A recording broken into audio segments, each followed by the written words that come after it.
This is the foredeck of the Queen Mary.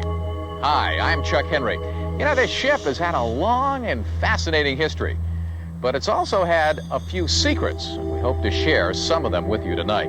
You see, there are people that believe that somehow the spirits of former passengers and crew members who died aboard this ship still walk these decks. You walk through the area and you know you're walking through a ghost. Do ghosts roam these decks? Tonight we'll play Ghostbuster aboard the Queen Mary and find out the true identities of these ectoplasmic entities.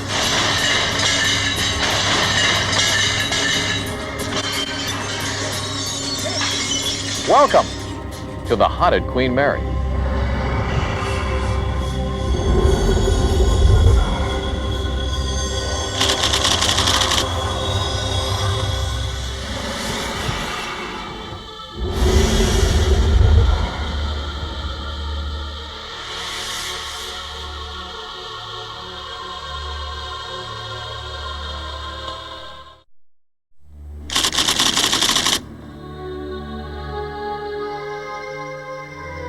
Ghosts, time travel, spirits from another dimension. We've all heard the stories at one time or another, but this is the Queen Mary, a very famous place with finite boundaries and a detailed and documented past. The RMS Queen Mary was the pride of the Cunard Fleet. Launched in 1938, she was the pinnacle of shipbuilding luxury. In wartime, she served the Allies and earned the reputation as a speedy troop transport, known to disappear into fog banks. The servicemen proudly nicknamed her the Gray Ghost. And she served the free world proudly. After the war, she continued her distinguished service into the late 1960s, when she was permanently docked in Long Beach and converted into a grand hotel and tourist spot. Recently, there's been rekindled interest in a strange side of the famous ship. People are now claiming that this ship is haunted. Captain, when did people begin to see or at least feel things that they couldn't explain? Well, it happened quite a long time ago. The ship has been here 21 years. And I would say about 2 years after she arrived on her last voyage, about 20 years ago, people started saying there's some spooky things around. And nobody really took much notice of it until there was an investigation.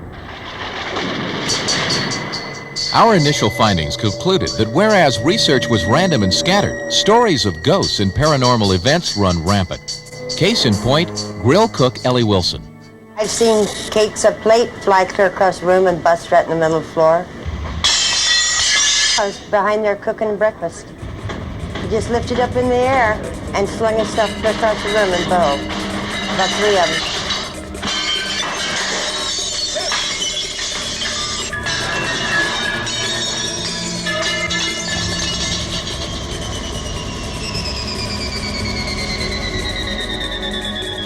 I think it's hilarious. I really do. I love to watch him, whoever he is. A lot of people said they've seen things that they wish they'd never seen, like the lady in the at the swimming pool. That's scary down there. I will not go by that swimming pool. Even broad daylight, I'll go a different way. It was far from daylight. In fact, it was the dead of night in which crewman Bob Gamebridge had his eerie pool experience. The only thing I can really tell you about is one night I come in working a graveyard to do some plumbing, and our shop is pretty close to the pool. I was walking toward the swimming pool going to the shop, and heard voices in the pool, water splashing, glasses clinking, a ball bouncing, and I thought sure somebody got out of the hotel and got into the pool. So I went to check it out, turned the corner into the pool, and it was calm. No one there, no noise, everything just stopped. Yeah, I definitely think there's ghosts on the Queen Mary. Definitely. They're just here. I think we're invading their privacy more than anything else.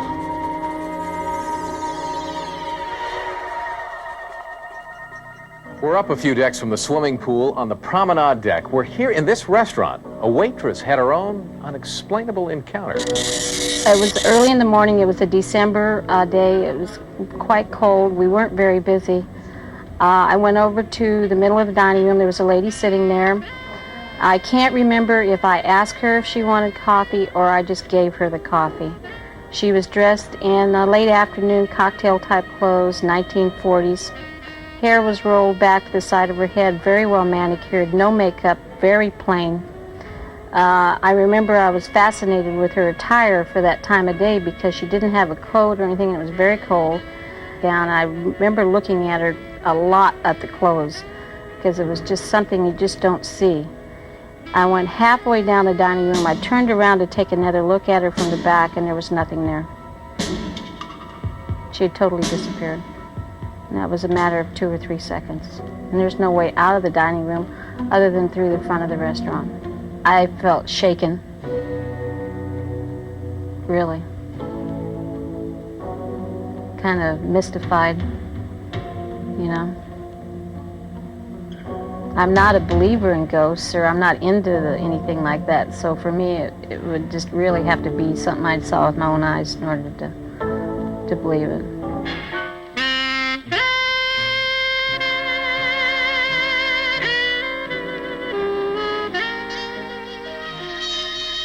Again, stories led us back to the first-class pool area, where Nancy, one of the ship's tour guides, was herself the witness of an unexplained feature of the Queen's lesser-known history. I was working as a tour guide in the pool, and I was waiting here on the balcony for a tour group to come in the door.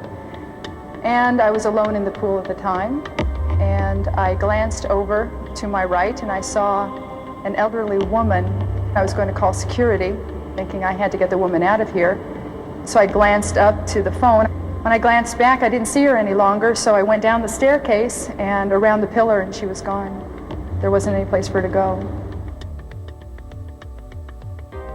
Where she came from or where she went, I don't know. I don't necessarily believe in ghosts, but I believe in what I saw, and I really don't know. I would hope that it's just someone who was enjoying themselves at one point on the Queen Mary, and she was trying to enjoy herself some more.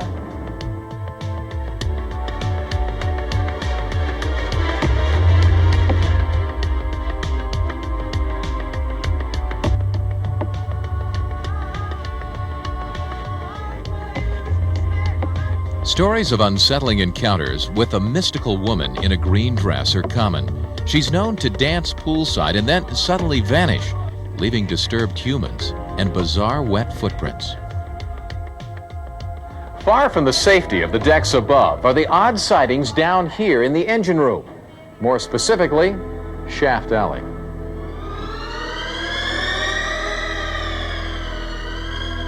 The escalator incident involved me closing up a tour route. I was a lead guide that night, and I was closing up the lower decks, which is the engine room in the Shaft Alley area.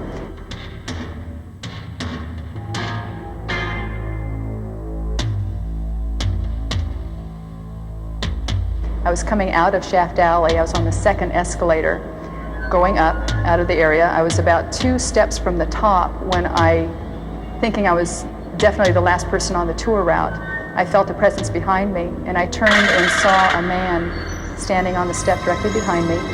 He had very dark black hair, a short cropped black beard, black eyes, white skin, and dirty blue overalls. I was nearing the top, so I turned away in order to step onto the platform and let him go by, and when I looked back, he was gone. He had just disappeared.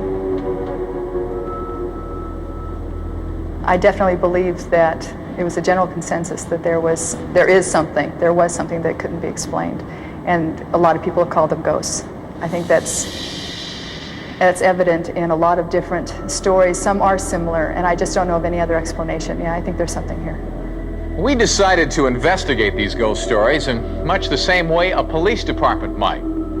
When we come back, we're going to take you through a complex web of paranormal spirit investigations that may determine whether there really are ghosts aboard the Queen Mary.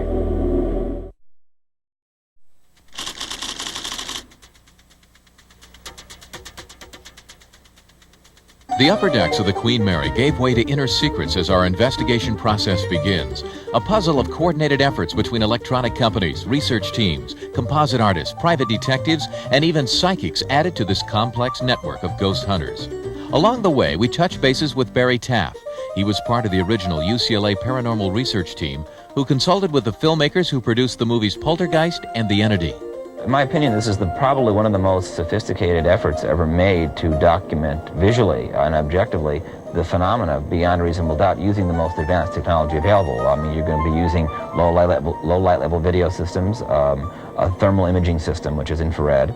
We're using motion sensors to detect any type of movement that our eye couldn't detect, and also be using still frame cameras with motor drives and filtered strobes. And the combination of that has never been used in conjunction to capture this phenomena and determine the possible reality of it. We began by mapping out the numerous ghost sightings to determine paranormal hotbeds of psychic activity in which to set up our instruments. We finally decided to stake out the archive section in F deck forward, the first-class swimming pool, and all the way back in the aft, near the hull, Shaft Alley. Now, the Queen is a ship of over 1,000 feet in length, which presented its own set of problems. You know, one of the difficulties that we faced night after night was wiring together our various research cameras. Now, when you consider that the Queen Mary here was built back in the 1930s, well, they didn't have quite the wiring that we need today, so we had to use some rather unorthodox wiring practices, like getting this cable right there to the man in that porthole. It's tricky. Many companies donated specialized equipment to hopefully catch ghosts aboard the Queen. Cohue Electronics in San Diego furnished one of our low-light cameras.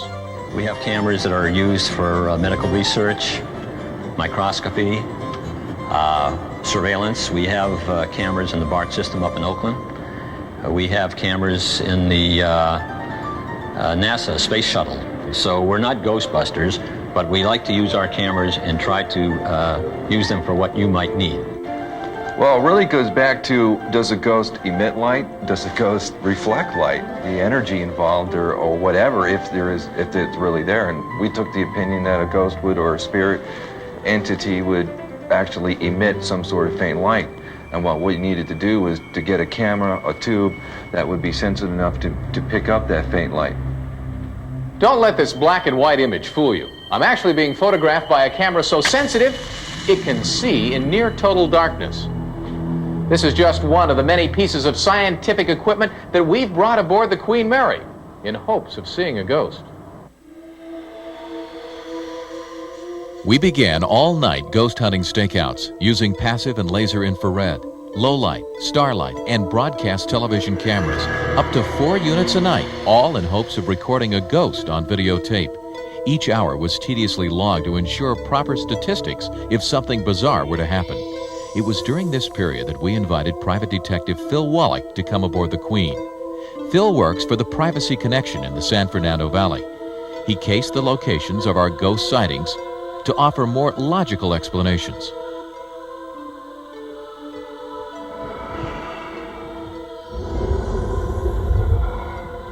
Well, if it was transparent and it could go through walls, that's a different story, but we're talking about a warm living body. I can't see how they could get out of this area.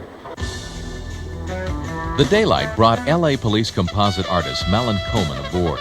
He interviewed Carol and Nancy to create detailed drawings of their paranormal encounters. These people haven't been shown photographs or anything else or as an aid. It's strictly what they remember and related to me to draw.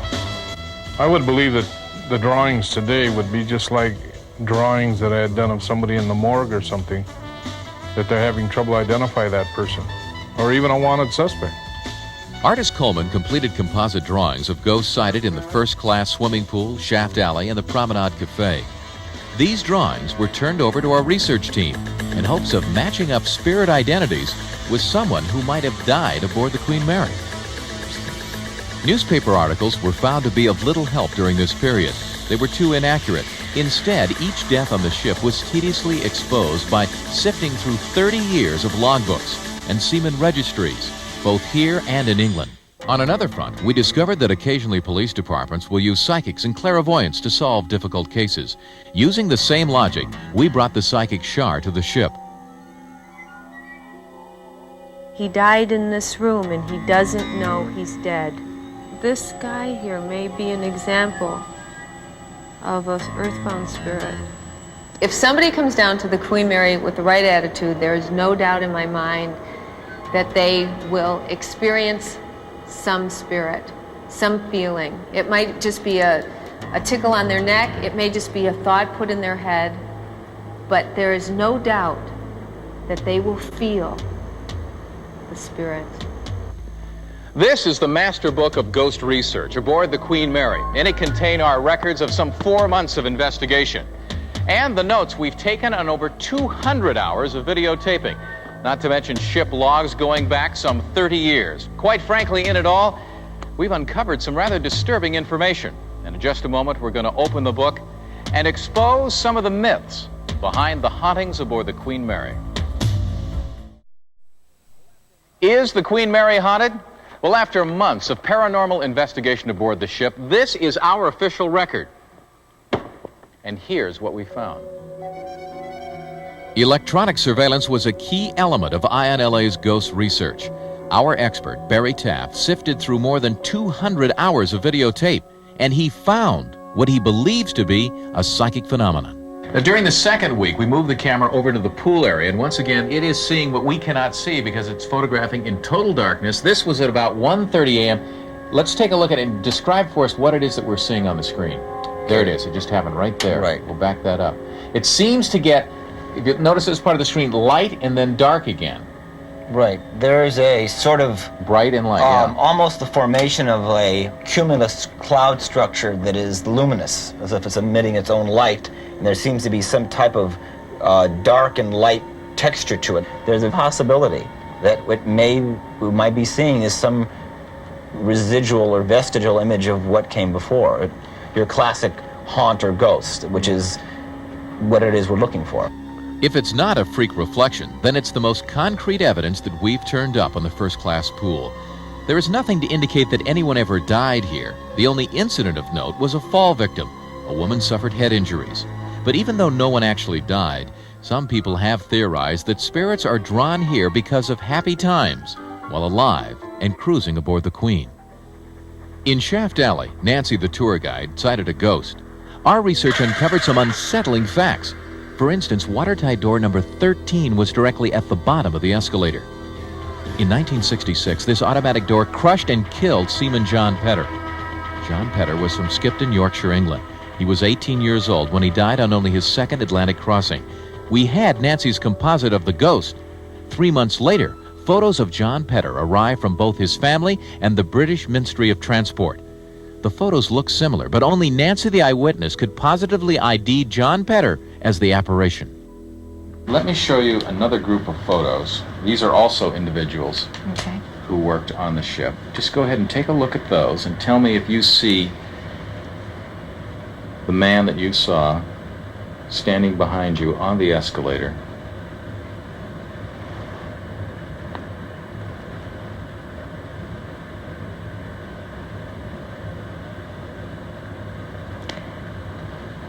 Gave me kind of an eerie feeling.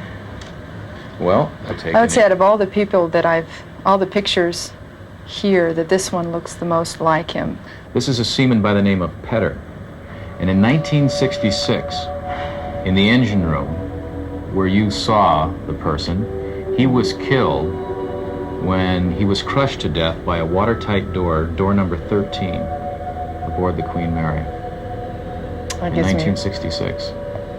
I feel like I know him, but it makes me sad because I don't have any concept of what happens to people after they die, but the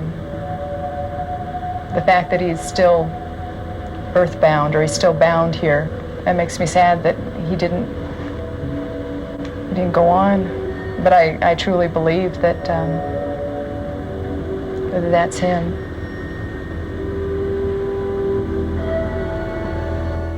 We've learned that there is a lot more to be investigated. You know, I didn't see or hear any ghosts aboard the Queen Mary, but I did talk with people who have. And you know something? I believe them.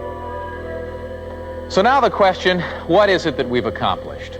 Well, if it's only to have identified some of the ghosts, like John Petter, then I think all of our time, effort, and considerable research has been well justified.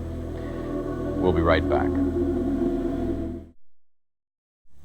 That's all the time we have for tonight's show, but before we go, a special thanks to all the people here aboard the Queen Mary and the various corporations that help make this special program possible. I'm Chuck Henry. Till next time, good night. It's hard to describe. You can go downstairs and think like somebody's gonna kill you. You got that feeling because it's cold downstairs. It's cold. Well, there's some places the crew won't go. You know, they're scared. I'm scared. Since the stories are ghosts on the Queen Mary, or spirits, or what you want to call them, you expect the unknown when you open up a hatch. You walk through the area and you know you're walking through a ghost. Now, the best thing you do, you just say, excuse me, just keep right on going. They were very real. So I don't know if they were ghosts, if they were traveling through another dimension. I don't know. I just respect the fact that there must be something there that I just don't know about and I can't explain. I'm not into the spiritual world, but it was definitely something that can't be explained.